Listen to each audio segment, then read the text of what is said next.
Ron, the picture with the cherry tree, is it the actual Carnegie Lab? Yes. Pretty. It didn't last very long this year.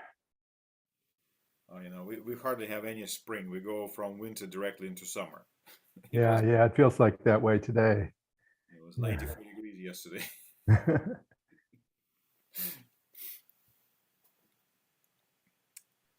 It's almost that hot here.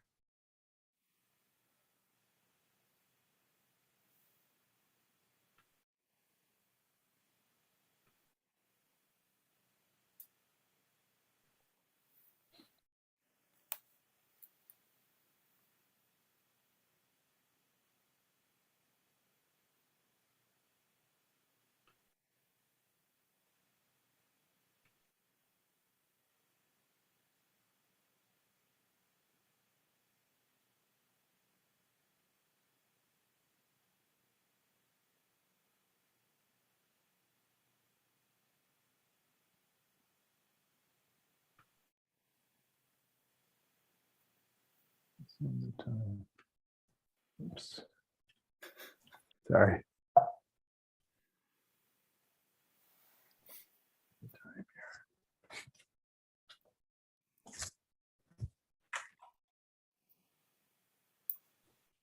Okay, well, welcome everyone to the next in our series of ferrolectures, seminars on ferroelectrics and related materials. And we've been covering a wide range of topics and really glad to have you. These are on the second Thursday of each month, generally at 10 a.m. US Eastern time.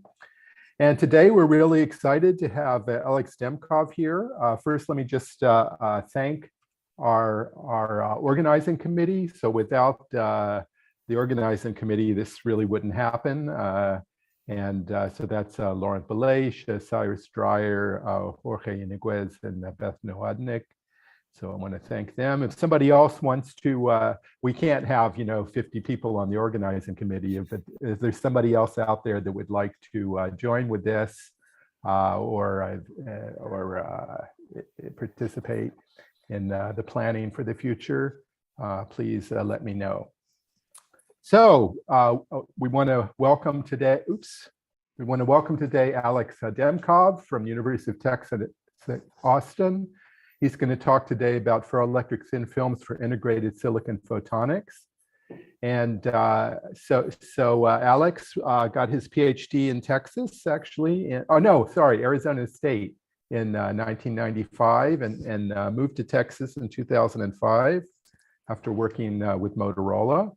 And he's a bit unique in that he both is a theorist and an experimentalist. So you can't pull anything over on him. And he's done a lot, He's done a lot of interesting stuff, which he'll talk about today, but some of it is involved also in a kind of a broad picture of how to develop materials for optoelectronics. And I think it's going to be very exciting to hear what he has to say today. And I will say something about the next lecture after the lecture. So at this point, I will turn it over to Alex. So Alex will give a talk. Oh, I should say, so please type any questions you have into the question and answer tab on your Zoom. And we will answer them after the talk. So we will read them out and Alex will have a chance to answer and discuss them. And I also want to thank Cyrus Dreyer, who's here as a panelist today. So with that, you can go ahead and share your slides.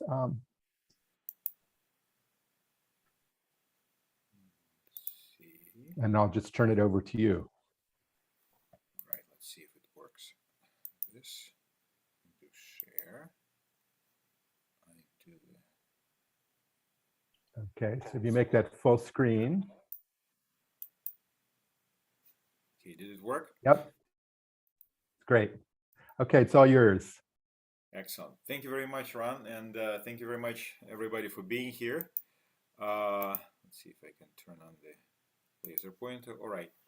So I'll talk today about our recent foray into integrated silicon photonics. Obviously, I'm not an expert in photonics or integration, but I think this is a very interesting field, and I'll try to give you my take on it. So here's the plan. First, I have to define what photonics is, and then so specifically silicon photonics, because for most of us who have still semiconductor background, silicon is not an optical material. It's grayish, it looks like a piece of metal, shiny. Then a few words why we want to do photonics in the first place, and then like in the semiconductor business, the main element of any architecture is a transistor of some kind, it's a switch. And so in photonics, the main element is an optical modulator. So I'll tell you a few words about optical modulators. And finally, I'll relate that to electro-optical effect. And in the end, I'll tell you about our own work on sort of barium titanate, which is normally a ferroelectric material, but also a very good electro-optical material, which can be used in integrated modulators. So what is silicon photonics? So why silicon to begin with? Silicon is not transparent to human eye. However, if you were to see the world in infrared, it would be one of the best materials. If you look here at this graph, this is absorption coefficient for semiconductors, and this blue line here, that's silicon. And so roughly about 1.1 micron, it doesn't absorb at all. And so if you were to communicate in silicon with the radiation in that sort of the IR region, it'll go very well. Specifically, people wanted to work at 1.55 micron because this wavelength is what optical fibers use. So in principle, you have a fiber optic cable, you can connect it directly to something operating in silicon, and there will be no very low loss besides the absorption loss because silicon doesn't absorb in this wavelength. Also, silicon has probably the best fabrication infrastructure of any other materials. Steel comes to mind, but steel is far away. So you can fabricate at very high quality, very small passive optical elements, such as, here's a picture I borrowed from this very recent review. It's actually sort of IMEC work, I think. This is so-called the waveguide. So it's kind of like a FinFET, except for FinFET is tall and skinny, and the waveguide is sort of short and fat. But essentially, you etch out the ridge in silicon. It's about 100 nanometers tall and maybe 200 nanometers wide or larger. And then you can confine light in it on total internal reflection. You can make sort of rings, and you can make grating coupler. And a coupler is something which allows you to bend light. So if you have something like this, you can bring light from above, and then it'll go planar. And so what people envision doing, and actually are doing today, is shown in this picture here, borrowed from this paper.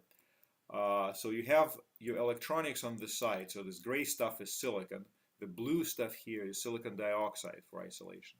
And so you have electronic drivers on the left, and then optical device floating here on glass. And that's the top view of this. So you can see this microring modulator, there are waveguides and things like that. So silicon photonics is infrared optics integrated onto silicon chips. So that's what it is.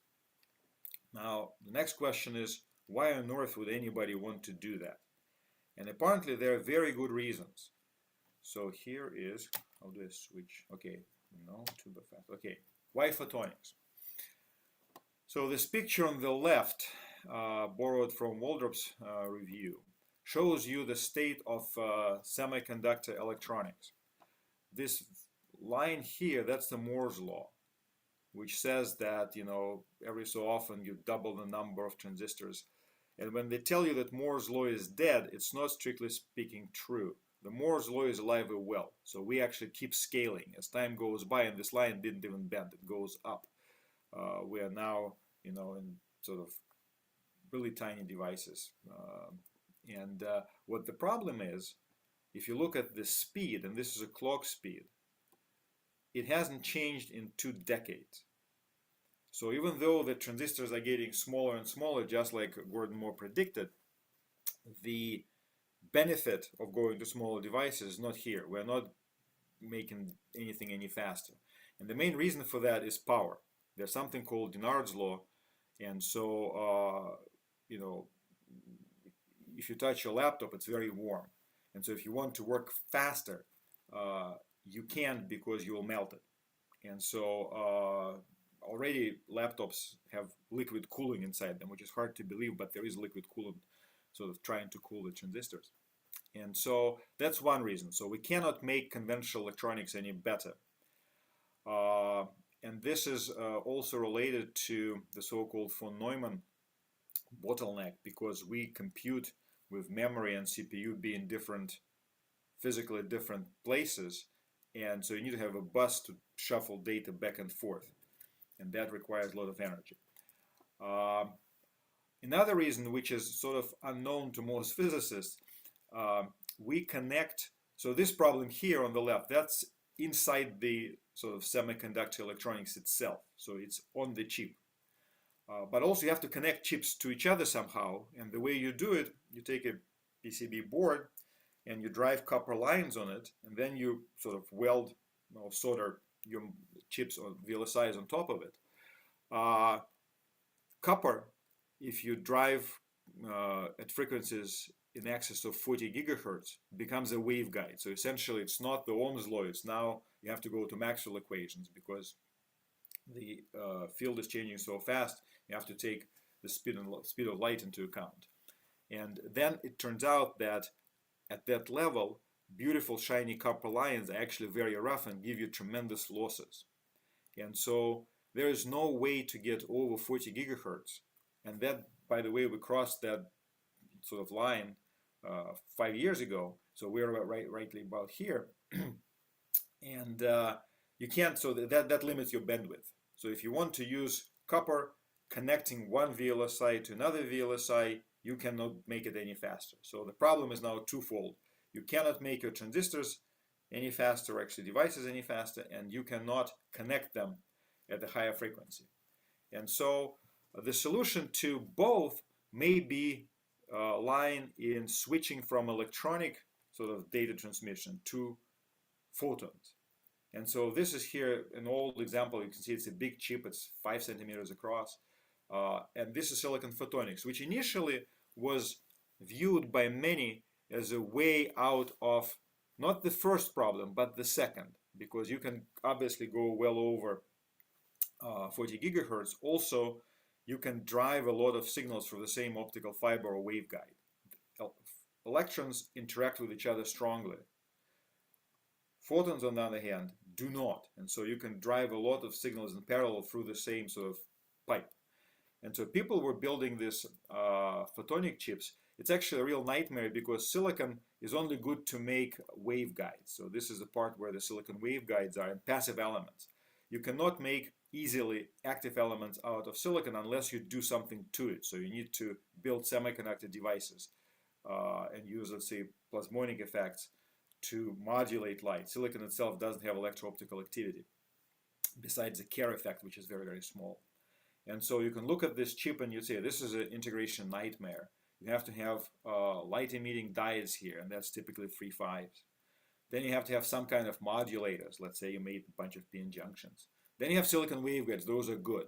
And then you need detectors, and those are germanium. So that's a heterogeneous integration. You have to integrate a lot of different materials on a single chip, which is expensive and tricky to do.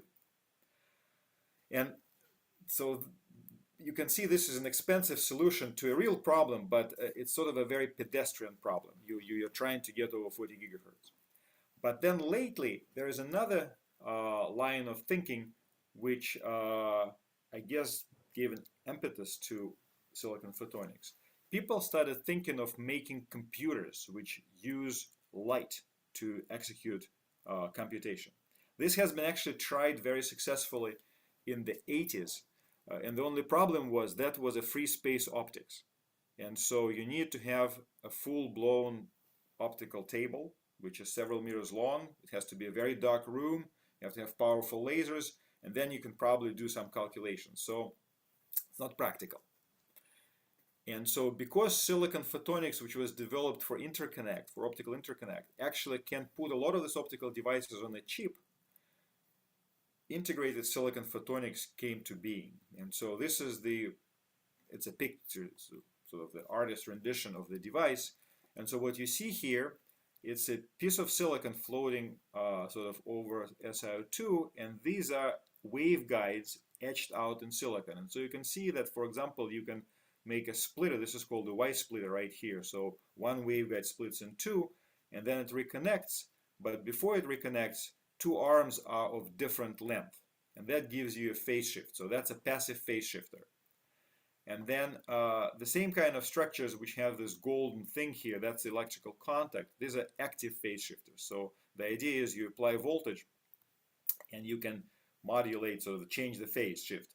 You can speed up light in the arm.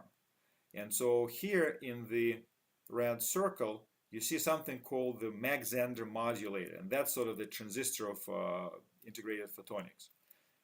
It's the device where you can split the light, and then you can change the speed of light in one arm or in both if you want. But the fact is that the phase shifts in both arms are different, and so you can have interference on the output.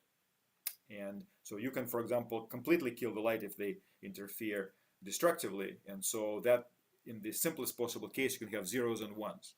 Light, no light, light, no light, right? And so the only problem is, as I mentioned, silicon by itself as a material has very limited ability to modulate light because the Kerr effect is very small. Silicon is centrosymmetric, so it cannot have any linear effects. And so you have to make a real semiconductor device to have an optical modulator. So there is no shortage of photonic modulators for integrated silicon photonics. This is from Rahim's review, and what I so don't look at the table. What I want you to see that there are two kinds of modulators: those which operate in a phase shift, and that's what I described, and those who can modulate the amplitude directly. We're going to focus on phase shifters which use so-called Pockels effect, and I'll tell you in a minute what it is. And in particular, we'll look at those which operate with lithium niobate and barium titanate. And why is that? So here on the right, I extracted some other data. Essentially, data rate is how fast you can sort of send data, and that's in gigabits per second. And then on here, that's the energy of how much it costs per bit. And so you can see that, for example, these here, which are sort of plasma dispersion effect by carriers, so these are being junctions, if you will, they do offer you relatively high data rates, but require enormous energy to operate. And then, so this is sort of, the amplitude things also require relatively high energy. So we would like to have something which has less than sort of 100 femtojoules per bit. And reasonable data rate, maybe in like 40 gigabits per second. And so BTO is a very, very good material for that. And but in general, both lithium niobate and BTO are good because they offer you relatively low energy per bit and very reasonable data rates. So that's why we're looking into this. So what is the phase shifter modulator which we're going to discuss? It's called a Mach-Zehnder interferometer. And it works in the following fairly simple way. You have a waveguide, which you then split, this is called a Y junction, in two arms. And then you recombine them. And so if you didn't do anything, the light will be split in two equal amounts and then recombined, and nothing interesting will happen. However, if you do have an ability of induce a phase shift in either arm of this modulator, then you can have an interference effect. And so this is sort of the operator which deals with the 1001 type light in for the Y junctions, and this is what the shifter does. So phi is the phase. How you get this phase is second story, but you just need to induce a phase shift. And so then a structure like this built out of a Y shifter, a Y splitter, a phase shifter, and a sort of a Y junction operates like this on light, and so it has a cosine phi. So you can see you can modulate the intensity of light coming out in a periodic fashion. If you want to have a linear modulation, you go to part of the cosine, to the Dirac comb where the cosine is a straight line, you'll have a linear modulator. And so the only thing is, how do you incur this phi? So the picture suggests that I can apply electric field and get the phase shift. And that's a good thing, because the field effect device, there is no, if it's ideal, there is no loss except for you need to charge these capacitors. So that's where the energy, and it's a relatively small energy. And so just like in normal transistors, field effect transistor wins over bipolar because it's a low power device. If you ignore leakage, there's no current flowing through a device unless you allow it through. And so that gives you can have a lot of them and they consume very little power. This is known as a scalar modulator, so you can see it just can modulate with some nonlinear function. So that's good for, let's say, neuromorphic computing. You also can build something which is called a vector Mach-Zehnder, and it has two waveguides in, then there's a coupler, and then you split it again, put a phase shifter, and then you separate them out. This thing works as SU2 matrix, so now you can do quantum computing. And that's sort of, I will not be talking about, but that's the sort of why people are so excited about this. Now, how I'm going to modulate light? What I'm going to use is called a linear electro-optic effect, or Pockels effect.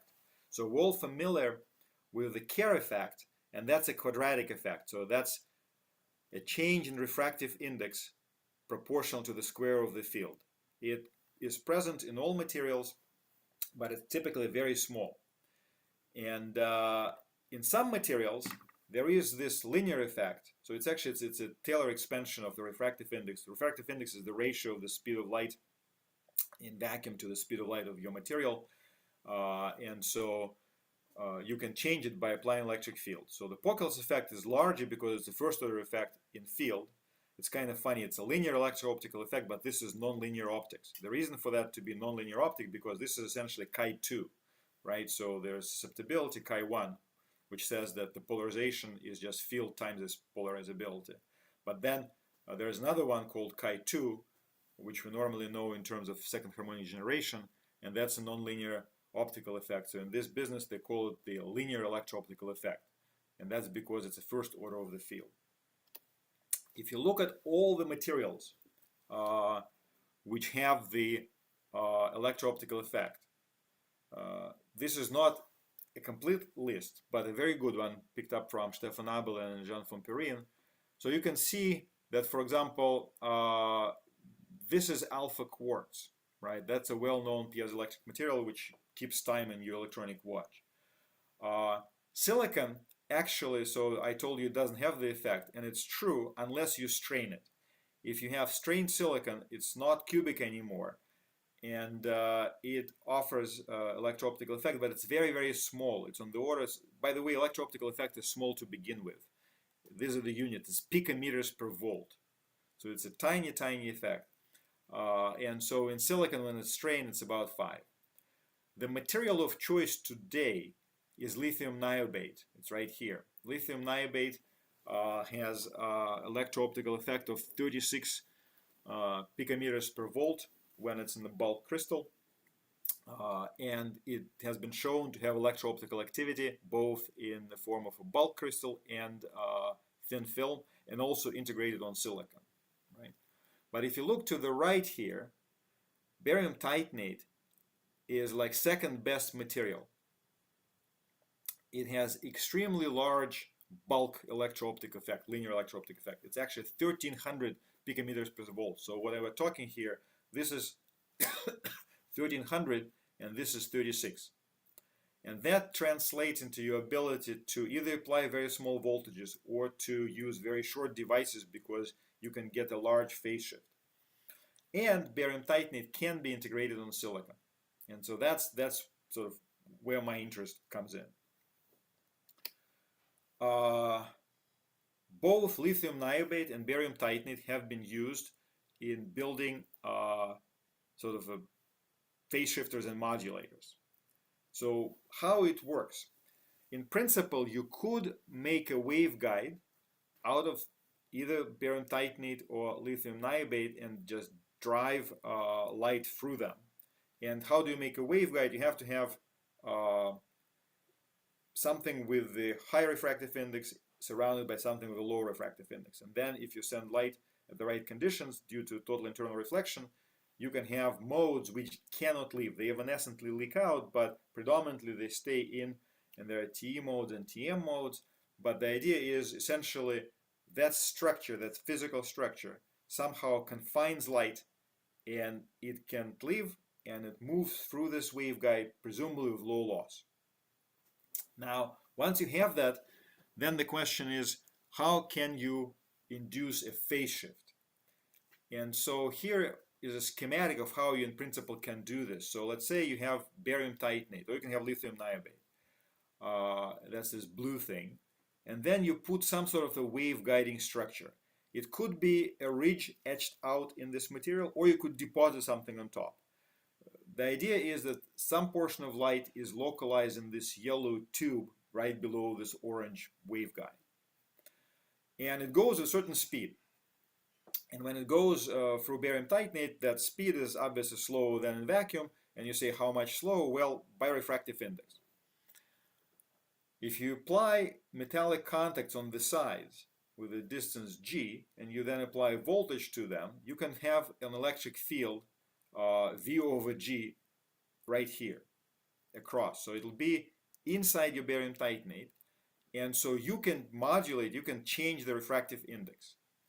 And so if you want to see how much phase shift you can get at a certain length, here's the formula, right? And so this is the phase shift, this is the length, so how far you travel. And you can see that is directly proportional to R. And R is this Pockels coefficient, which we saw before. It's that one. It says essentially how much you can drop the refractive index if you apply electric field. There are several figures of merit. One is right here. It's essentially what sort of voltage for a given geometry you need to apply to your device to incur a phase shift of pi, right? So you go out of phase. This is called V pi L, and that's a very common figure of merit, except for it's not strictly speaking a materials figure of merit because it depends on the geometry of the device. Then there is another one, which is the operating voltage over the bandwidth. And again, you want to have the larger the better because you want to get a large bandwidth for a smallest voltage. The bottom line, you need to have reasonably large refractive index and very large Pockels coefficient. That has been demonstrated in both lithium niobate and barium titanate. Lithium niobate, typically people make waveguides out of lithium niobate. They can dope it and change refractive index sufficiently so you can guide light. So far in barium titanate, the most successful strategy was to use hybrid devices, meaning that you have barium titanate and you put a silicon waveguide on top of that.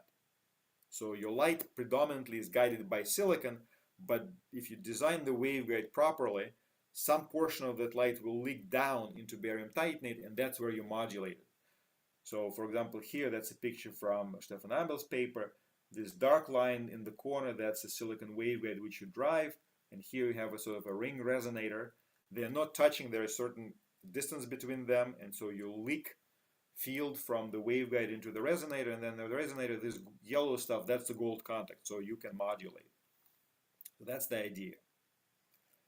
Now, just a few words, why am I focusing on barium titanate rather than on lithium niobate?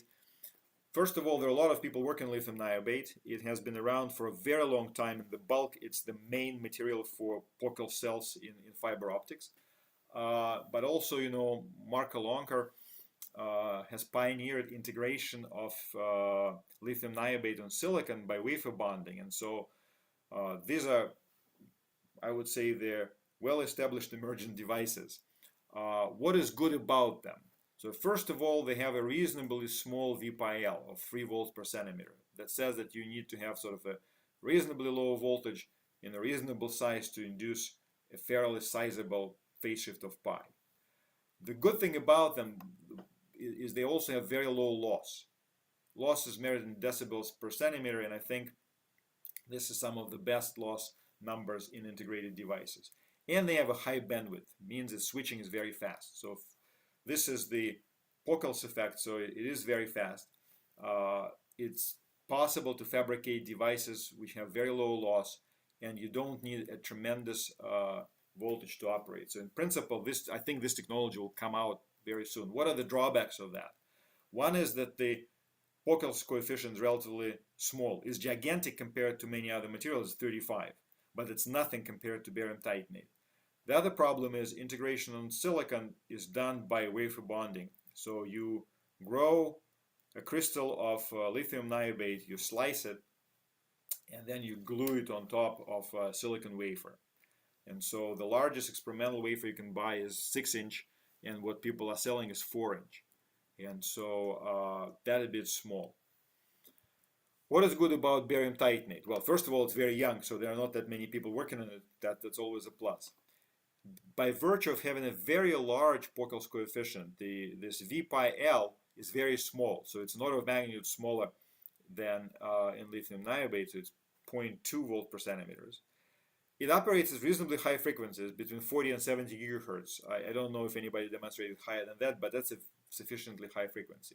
The most important thing from my point of view is that because of this very large Pockels coefficient, in a thin film it was demonstrated by Abel to be about 900 picometers per volt, you can make very small devices on the scale of 100 nanometers. So here I take a picture again of this IBM work. Felix Eltis, I think, did this. So what you see here, this is the green line is a silicon waveguide. These are racetrack resonators, and this yellow stuff is gold. And so you can see these are the contacts, so you can apply voltage. This is 3 resonators, and they can operate either at 3 different frequencies, or you can merge them by applying voltage, and this is done to tune to compensate for thermal effects. But look at the scale here. This is 100 micrometers, so which means if you have a large wafer, you can put hundreds of thousands of devices like this. LNO, they're millimeter long devices. And it all is based on this really high Pockels coefficient. All right, how are we doing on time? Very good.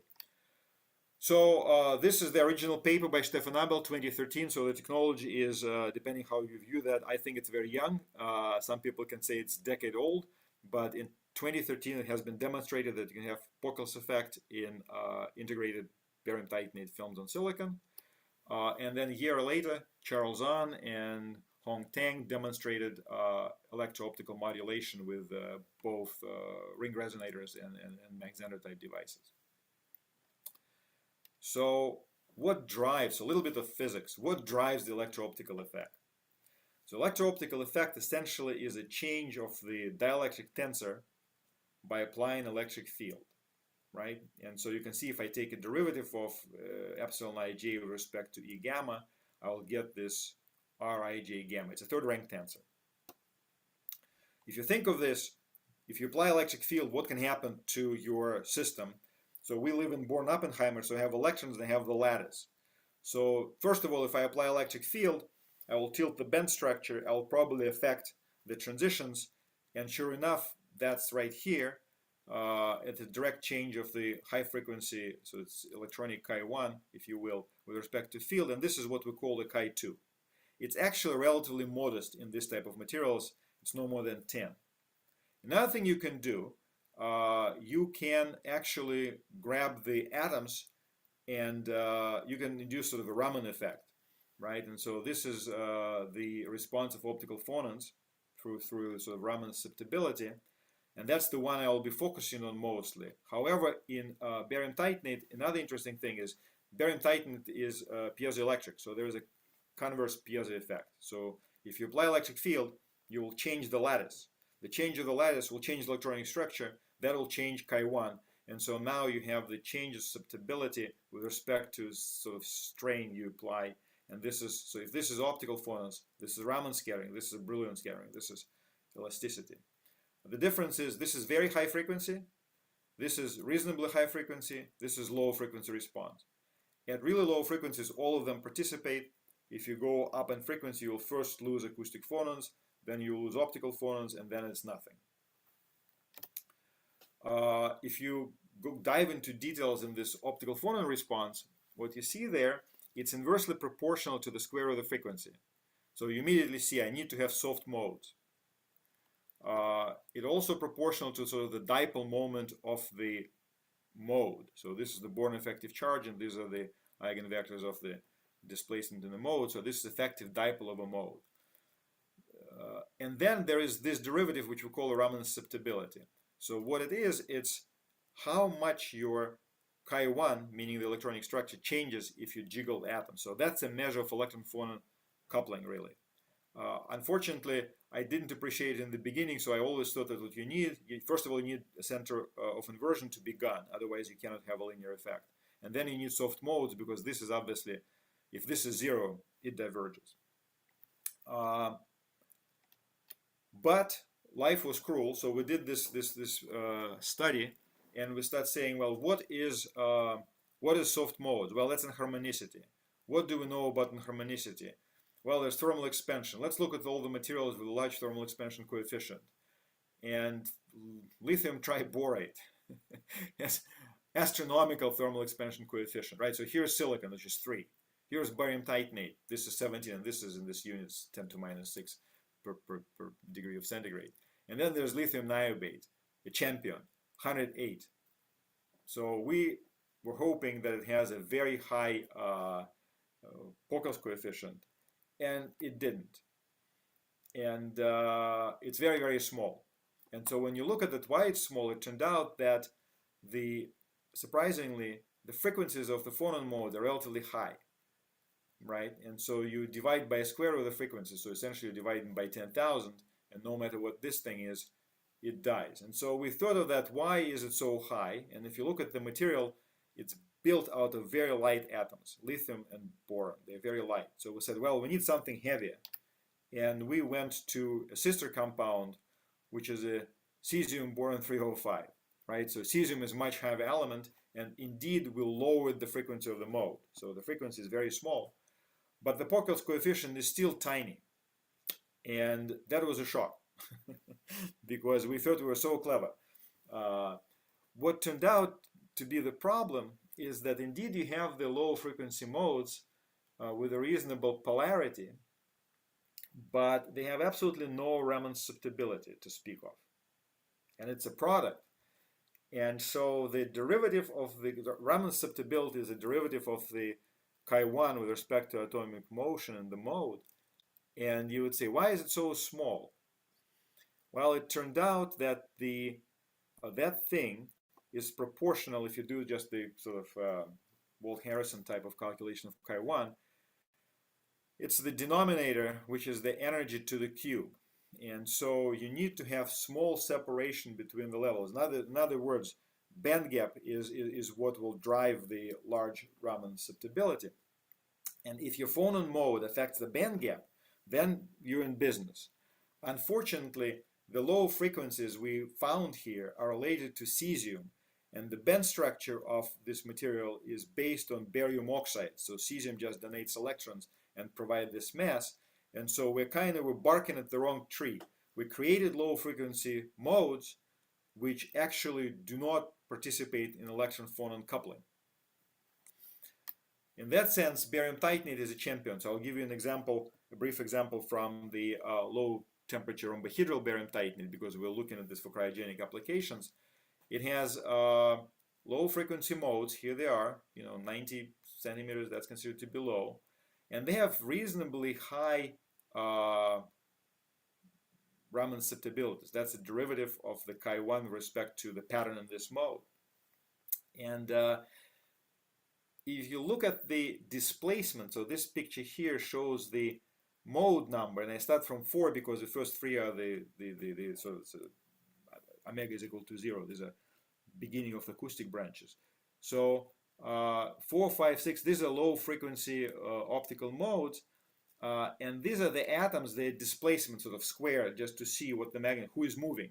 And you can see that barium is not moving in the first 3 modes here, but titanium and oxygen moves. And so you would say, well, why is that important? It's important because the band gap of titanate, it's controlled by titanium oxygen bonding, anti-bonding, splitting, and then there is the non-bonded oxygen thing, which is top of the valence band. And so if you move titanium and oxygen, both the bottom of the conduction band is moving up or down, and that's what causes really large Raman susceptibility of this mode. And so the conclusion from this is you need to have a material with no center of inversion, soft modes, and large electron-phonon coupling for those soft modes. Not for any modes, but for those which are soft modes. And so titanates just happen to be very good ones. So here we show what happens to the band gap in the response to displacement of modes, which we call active and non-active. So mode 6 is very active. You can see the band gap changes. Mode 12 is not active, and so the band gap doesn't do anything. So our interest in barium titanate integrated in silicon was completely misplaced. I've been working on that for a very long time. For no good reason, I wanted to make ferrofets, but that was a stupid idea. But in the process of that, we learned how to grow very high quality barium titanate on silicon, and it's done through the strontium titanate buffer, and that technology was pioneered by Rodney McKee more than 20 years ago, almost 30, at Oak Ridge. And so we just sort of follow that recipe, and we can integrate barium titanate on germanium, we can integrate on silicon, and the crystallinity is very good. You can actually see here there's a dislocations because there's still strain. There's a lattice mismatch between barium titanate and strontium titanate. And then we started looking, after this Abel's work, we started looking at what is important from the optical point of view. And so this has been a study done by my student Christy Cormandy. We collected a lot of different BTO films grown on silicon by different techniques. Not to make an indictment for a technique, but just to have a different crystal morphology. And on the morphology, I understand this. So for example, here you see pores, right? So this is a very fast deposition technique, RF sputtering. And you can see that the film is, first of all, there are all these grains which are relatively small, and there is 11% porosity. That lousy film still has Pockels effect larger than lithium niobate, but it's not very good in comparison. So this is, at the time, was the best film we could find, and that's the MB grown BTO. It has large grains and has very high density. Porosity is only 3%, and it has a very large Pockels coefficient, 140. Today it's doesn't look very large, but at the time was very large. And so what we found out is that you want to have a dense film with high tetragonality, meaning you have a lot of tetragonal BTO in it. BTO has many polymorphs, and so you need to be careful here. So what do we do in the lab? We start with silicon. We look at the silicon 2x1 reconstruction, and we grow 50 angstrom of strontium titanate on it. So what I show here, that's the Reed pattern. That's a shallow angle electron diffraction. And so the reciprocal space of the two-dimensional film is a bunch of vertical lines, right? Because the Z component, the wave vector, is irrelevant, so they all would work. And so now you bring in the Ewald sphere, and you see how your sphere intersects with these vertical lines, and you get this, which is called a smiley face. So this is a signature of a high quality, very well ordered surface. When you grow STO, your surface is good, but not very well ordered. And so your vertical lines develop some thickness. So they're like broomsticks. And now if you slice that with a plane, you will get this cigar-shaped features, which we call streaks. So this is called high-quality streaky surface. If that were like a rough surface with bumps where you encounter three-dimensional diffraction, you'll have big fat blobs, which are the Bragg condition points. But because your crystal is small, the Fourier transform is bad, and so in reciprocal space you have a large thing. So once you've got this strontium titanate on silicon, you can grow barium titanate on strontium titanate. And so that's the structure we're looking for. Then we look at the X-ray diffraction. We see the silicon peak. We see the barium titanate 100 and strontium titanate shoulder. They're slightly different. And if you do a rocking curve, that means you pick up one of these peaks and you just rock the crystal. So your reciprocal lattice goes in and out of the Bragg condition. You get something of 0.28 degrees, which is very, very respectable. What does it look like when you actually do microscopy? This is a different level of microscopy in terms of the magnification. So what you see here on the left, the bar is 0.2 microns. So you see silicon, you don't see anything here, then you see BTO, and then this is chromium and carbon, which was deposited and platinum on top to make the lamella for microscopy. If you zoom in, and now this white bar here is 50 nanometers, so this is 500 angstroms. Now all of a sudden you see something with low density. That's actually SiO2, this dark area here. Then you see strontium titanate. Then you see the sharp division between strontium titanate and barium titanate. And then you see these dislocations. And then it's a fairly clean material. If you actually zoom in, then so now I'm looking at 50 angstrom scale, right? Then the picture is perfect. I see perfect barium titanate. I see strontium titanate. I see SiO2. This SiO2, if you're wondering, it developed after. When you deposit strontium titanate, there is no SiO2 in the interface. But then barium titanate is grown at very high temperature, 750 C. Oxygen diffuses through and oxidizes the interface. And if you go to sort of the 10 angstrom scale, then it's just picture perfect. You can sort of make a textbook out of it. What you see here, these are the dumbbells. SiO2 is taken out of the picture, so don't discuss it. But these are the dumbbells. You're looking along 110 direction of silicon, so you're looking along the diamond zigzag. And so you see these dumbbells. These are zigzag, lower line, upper line. If you look along it, you'll see sort of dumbbell-looking structures. And then this is strontium titanate, and this is barium titanate. So everything is perfect.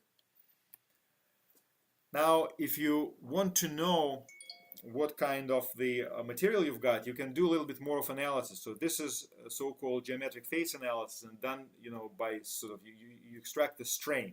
That's a very nice electron microscopy technique which allows you to understand the strain. And so you understand that even though this looks like a normal BTO, it's actually very different here from here. And what the difference is, BTO at room temperature is tetragonal. So it has a long axis. And polarization is along the long axis. And so for this particular application, I want the polarization to be in plane. So I want the long axis in plane because my light will be going above it, right? And so the electric field of light is in plane. And so if my crystal is oriented this way, I cannot couple in this geometry. And so what you can see here, what happens close to the interface, the green thing shows that you have the sort of the short in-plane axis and longer out-of-plane axis. So that's a C domain, and that's because the strontium titanate is smaller than barium titanate, and so it forces it into orientation where the long axis is out of the plane. But as you go through the film, you go to this red area, and this is the A domain, and that's what you want. So it actually does work. So that's a very nice thing. And you can go and do even better analysis. You can do simulations using phase field and see how the polarization is oriented depending on strain. So we've done some simulation with phase field, and so you can see that at the bottom here with this level of strain, this is sort of the C-oriented 180 polarization domains of BTO. Then there's a transition region somewhere here, and then at the top it's all in plane. So what you see, there are two orthogonal domains. Somewhere arrows are going left, right, and then those which are going in and out of the view. So there are two domains, and this is the top view of what you'll have at the top of the film. So these are, which are going up and down, these are these dots. So you're looking at the arrow. And then these left-right ones are these ones. So far so good. You also can grow by not MBE but RF sputtering, and I will skip that. Slightly different crystal, but essentially the same thing. Let me skip this in the interest of time. So how do you measure electro-optical response? So you can do two things. You can either take a film and do the transmission measurement, or you can build electro-optical device on top of it and just test the modulator. We do both. So here is what the refractive index looks like under the field in the presence of a Pockels response. So this is the tensor. It's using Voigt notation, so you collapse the first index. And so like 4, it's actually 2, 3 element, right? And so the first index represents the indicatrix, so that's a dielectric tensor, and the last index, this 3, that's corresponding to the field. And so you can calculate the change in the refractive index, and then you can calculate the effective Pockels coefficient. So what you do, you take a light, you polarize it, and you send it through barium titanate. And then you see what the rotation is. Even if you don't apply a field, barium titanate is birefringent, and so you'll have small rotation. So what we do, and then you can sort of apply a field to barium titanate through these golden contacts that you see here, and that will induce an additional rotation. Because we work with films and it's a small optical path, what we do, we apply a static field, and then on top of that we have an AC field to jiggle a little bit, and then lock and amplifier picks this up. And so if you do that, this is sort of the more details of the setup. We measure on average 162 picometers per volt, and the maximum value is almost 200. And then you would say, can I fabricate some device? And so we fabricated the waveguides so we can measure losses, and then we fabricated sort of the interferometer. This one doesn't have contact, so it wouldn't do anything, but then we put golden contact so we can bias one of the arms. And if we do this measurement, so losses are not great. The best in class in this materials was shown by IBM to be between 3 and 5 decibel per centimeters, but we're a university lab, so we say we're good. But the measurement is pretty good. So we can measure up to 165 effective, and this is an important thing. So this is the actual sort of device we've built. V pi L is 0.4 volts per centimeter. So the best in class is 0.2. Lithium niobate is 10 times larger. And then so the effective coefficient is pretty high. And so this is, you show the modulation, so we shift the resonance by applying voltage. And so that's how a device would work. So where are we today? This is the Pockels coefficient in various forms of barium titanate. This is the champion wafer produced once by the IBM group a couple of years ago, and we are right here. We can grow this material both by MBE and by RF sputtering, off-angle RF sputtering, which is fast. And so the reason we developed this technique is because it's 20 times faster than MBE. And so this brings me right to conclusions. So you can integrate the so-called A domain. It's only important for this particular mode, which was sent through waveguides, but that's seemed to be a dominant technology right now. And so you can do that. You can also do C domain, but you have to restabilize it, because after about 50 angstroms, it wants to switch to A. We can make fairly good shifters at 1.5 microns with 200 picometers per volt, and then the state of the art today in lithium niobate is 36 picometers per volt. And so we are a rudimentary university lab, and I am a theorist, and we're capable of producing that. So I think the technology is very promising. If we can do it, then it's promising. Thank you very much for your attention. I'll be happy. Okay, great.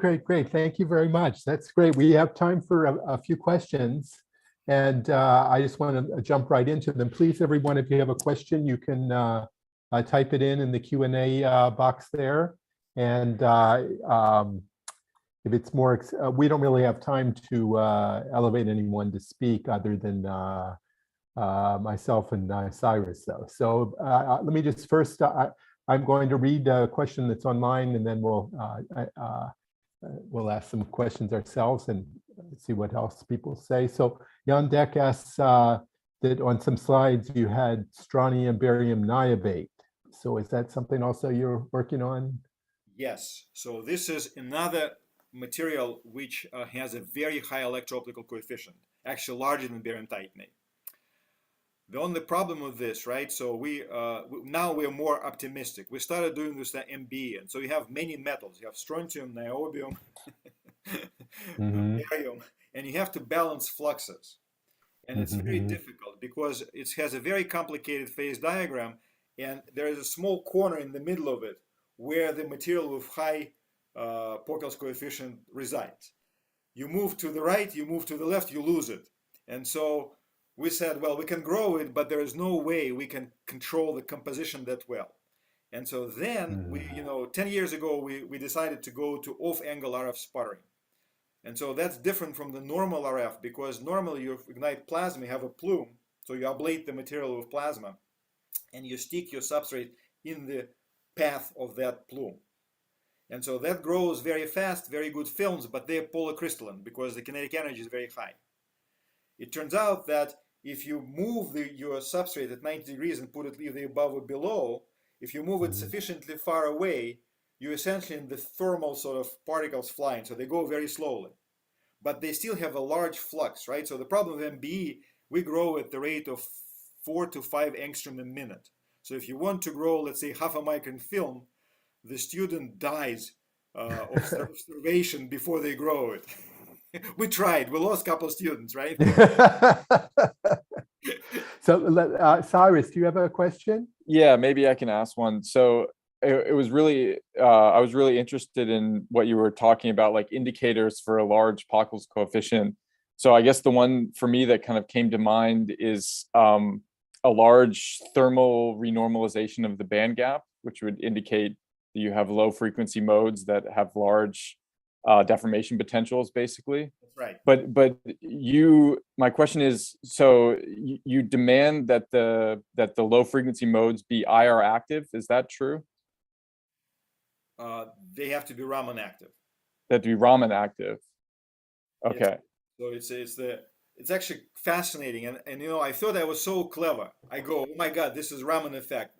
I know what it is, and then I bought a secondhand book by a fellow named Kaiminau, who in in 57 said that Pockels effect is actually a Raman effect in disguise. And I'm going, oh my God, right? I am very clever, except for I'm 50 years too late. Yeah, it's in your expression, I guess you have the Raman tensor, and you also have the Born effective charge of the mode. Yes. So the Born effect, the problem with the Born effective charge, so it's a Born effective charge times the displacement. That thing cannot be very large, right? Because unless you have anomalous like Z is 200. When we say the Born effective charge is large, you say, well, it should be 4 because it's titanium, but it's actually 6. But then you multiply it by 0.001 of the atomic displacement, and you sum over the mode, and so that thing essentially is kept. So it fluctuates, but in everything we looked, as a matter of fact, it's very interesting. Out of all barium titanate phases, tetragonal phase is the only one with higher Pockels response. Well, the others like 100, 150, 200, but nothing close. And you say, why is that? And so my gut feeling is we are lucky because we're close to the phase transition, right? The transformation to orthorhombic phase at 5 degrees centigrade, right? If you're at 130 C, you go cubic. We live in about 2022 Celsius, right? So you're well below the cubic transition, but you are 15 degrees above the orthorhombic transition. And so that's where the modes, now there is a fight which I can't win. Every time I send the paper, there's like 5,000 people who know how barium titanate transforms, and I have no idea, right? Because you look at this time-dependent neutron scattering, it's neither phase, it's all of them at once. But my argument is that our measurements are very slow on that scale, so I need to look at the time average thing, and time average thing says it's tetragonal.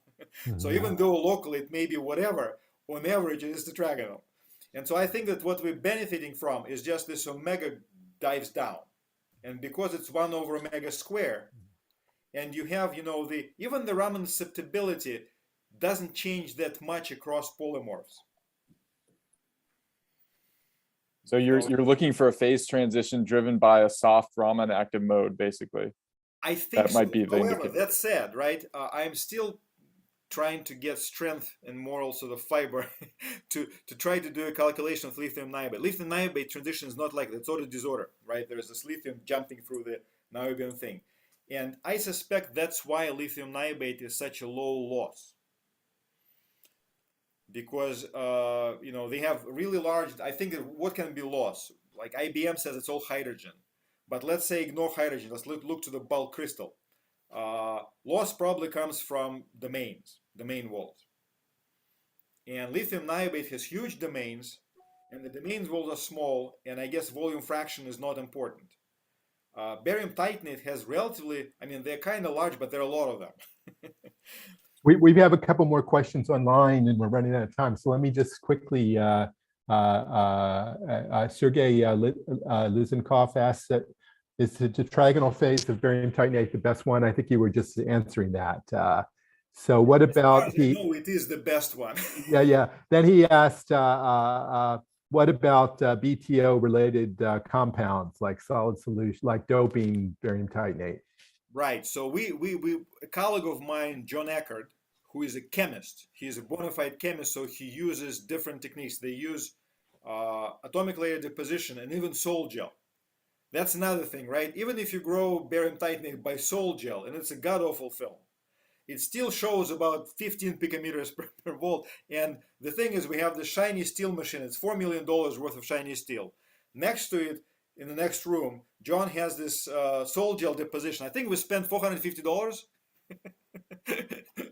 And they produce optically active material.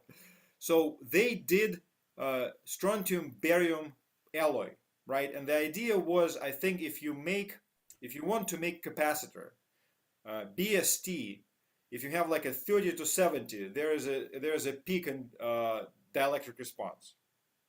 And the argument is, if you believe Landau-Devonshire theory, chi2 is a cube of chi1. So if chi1 diverges, so would chi2. So when you look at the paper on dielectric properties, they say, 70-30 BST has a gigantic dielectric thing. You say, well, then it should have a gigantic Pockels response. It does have a large Pockels response, but it's very hard to distinguish between the intrinsic and extrinsic effects here. Okay, we're really out of time. I'm sorry to cut you off. You're going to have to answer him more fully later. But I have one last question, but there's not really time to answer it, I don't think. But maybe you can email him. Peter Finkel asked, can you comment on whether other materials other than BTO, like PINPT or something like that, might be potentially of interest? I think absolutely. I think we're just scratching the iceberg, and this is, a well-known. The reason we are doing that. So here's one thing: you want to be integratable on silicon, otherwise you're a standalone device. Right. Because of Rodney McKee, we can put BTO on large wafers. And that's what. So it's not the BTO per se. It is very good, but also can be integrated. Right. Okay, let's thank Alex Demkov again. We've run out of time, and that was a fantastic talk. Very nice. I learned a lot. Thank you. And I want to just announce quickly, join us next month, May 12th, for Elaine Martin.